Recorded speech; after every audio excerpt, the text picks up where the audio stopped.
Music, mga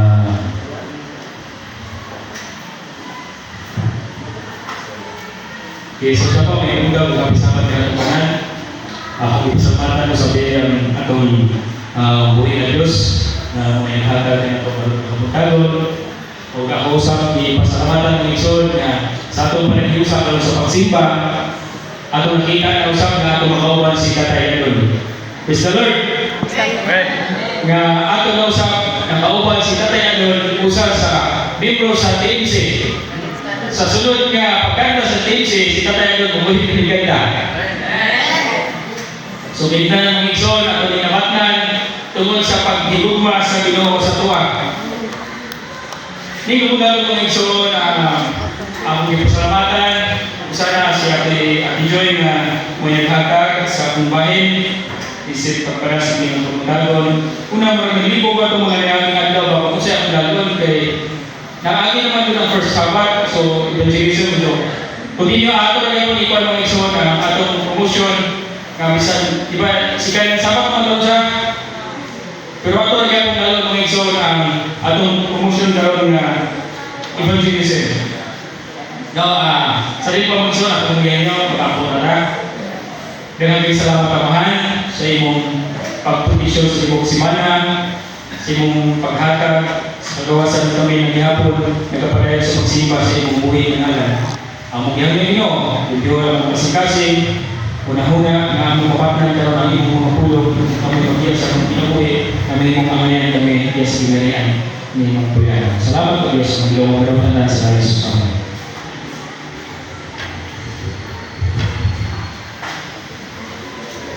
Okay, kung gusto ka evangelism sa mga igsoon, ato na muli tayo, kita na na kay Balon ng Lord, so ato lang na, atong bugang o hinumduman sa pagkaksa ka mga kaugalingon, kung unsa ang atong obligasyon sa atong simbahan, nga di lang kita may makatilaw sa katalangin ni Hatag sa Ginoo sa tuwa. Kung mag-gusto ka evangelism sa mga igsoon, na kayo sa atong mabasa sa Biblia sa New Testament. Ato din ang mabasa sa ikalawang Timoteo 4 versikulo verse 5. Ato din mabasa sa Mark 16:15 sa Matthew. Ato mabasa din ang isang mag-isod daw ng evangelism. No, at duha lang pagkutang ng isod na atong iskutan o mag-isod daw pag-evangelyo. Kung gusto ko i-evangelyo, so of course atong mahibaluan kung mag-isip ka o usahan niya ang pag-preaching o atong pagpasabot sa katawan ng igsoon sa matuturan. No? Usahay, uminom ka nga pagpasabot, usahay sa pagpapalingon, usahay ka sa atong isip katao nga siya maayon na siya pagpasabot. Pero ang Ginoo naghatag na ito ng igsoon o tagsa sa mga kaalam na di lang kay usa ang sundi kundi kitatanan pangdagan ang hangol o kalawasan. Ikaliwa, kining ginawa mga igsoon ko personal witness. Kini makikita ni mismo mo witness sa inyong buhay ni Jesus. Matod pa sa John 3:16 nga ang Ginoo napakamatay si Jesus napakamatay sa cross o nabanhaw nabuhi aron pagluwas sa mga makasasala. May gusto sa Ginoo mga igsoon nga kita usab atong witness, kita mo witness mapagbalog sa mga tao. Yes, daghan kayo ng kabalog nga ang Ginoo mo ay naghatag sa kaluwasan pero wala ikong hindi na nakasabot pa nga nung ipakapapyan sa Ginoo.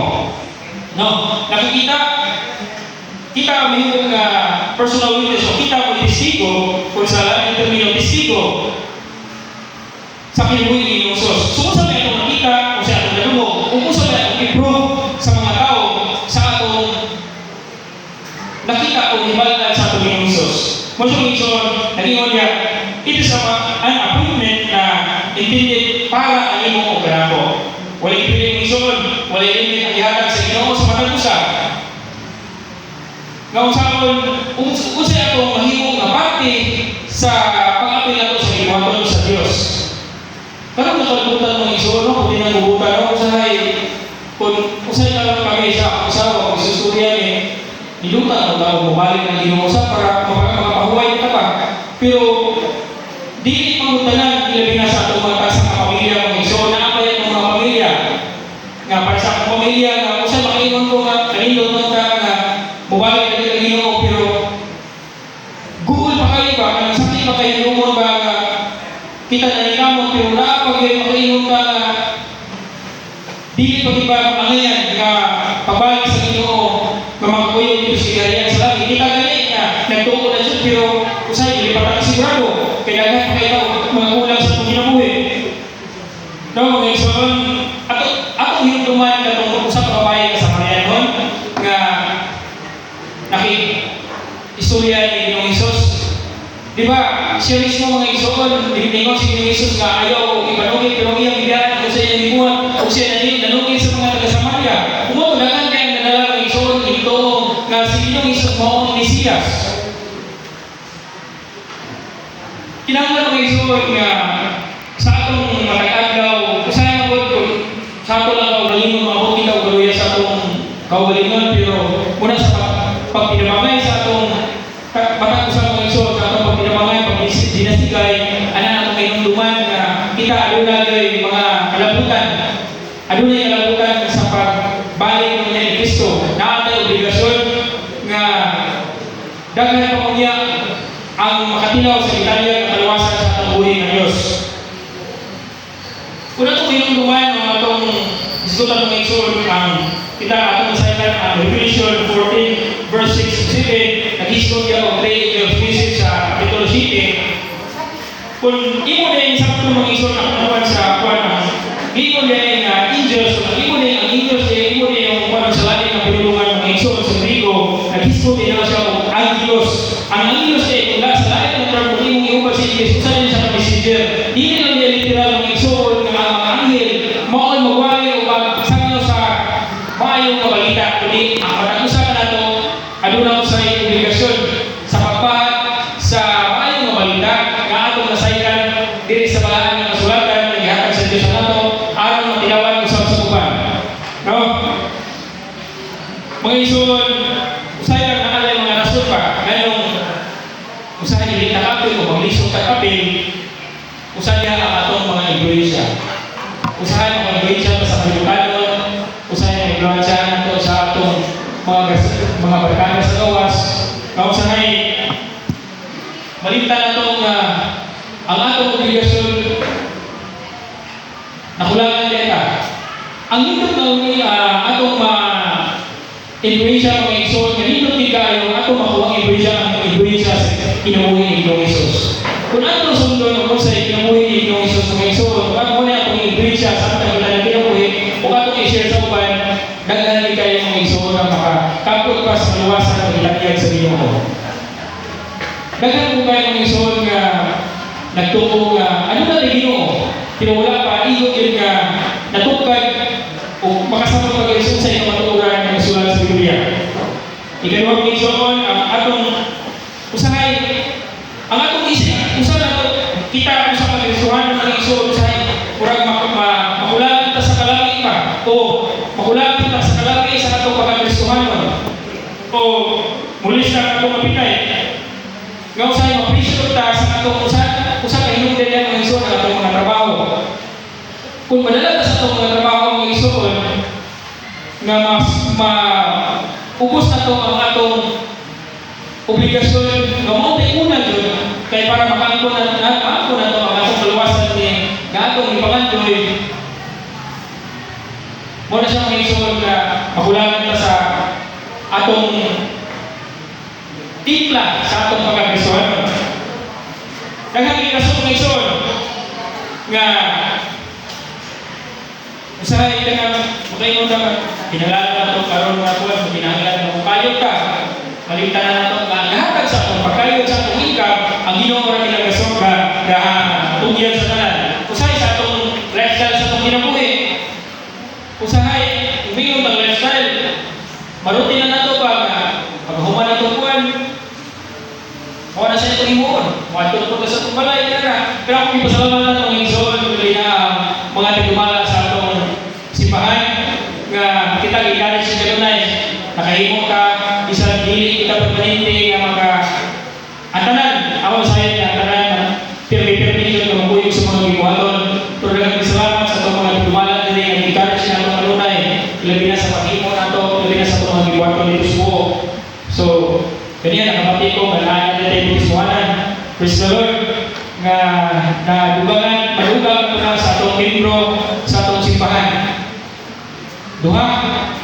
So dako na kayo ng mga ison o kalipay nga although wala mga ilingon mga ison na kinahanglan mo kapot kita o nagi mo bismuhan, pero ang di pa kasama ng isino na kita imo na dito yung mapapayo usahan niya sa may balita, no?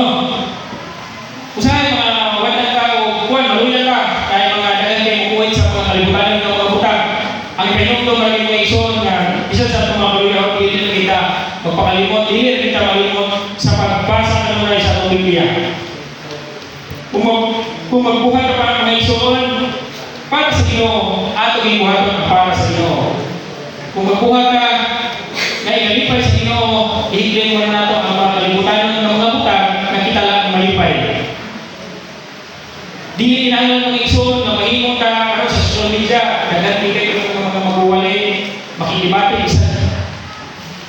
Adventist ganit, makibati naman, kaya puro na kayo mga kayo yung mga susulti. Hindi na mga kinahanglan yung ison na maghimong mga yung nanak, na himong kinahanglan na makikibati ka sa sikataw. Hindi ko lang naman paibalo. Usa na lang sa kapawagin ng mga ison na makapil ka sa gibuhaton na madali na ang pagbalik sa Ginoo.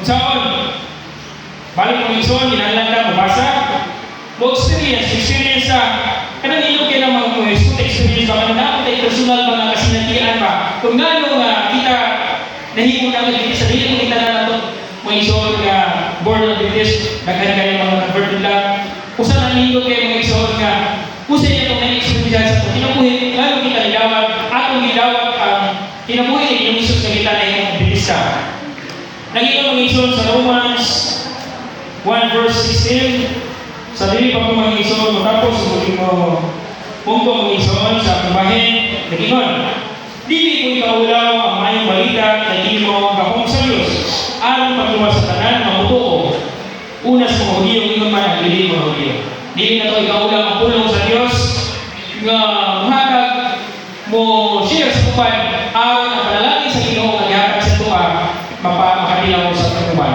Ison, salamat sa mabukong na kong namisaya ng pagkugan sa pagpahintulong sa atong pagkakasin ng pagkugan. I hope na isa sa tumamuli ang hindi na malimot sa pagpasa kanunay sa pagkugan ng pagkakasin ng pagkugan.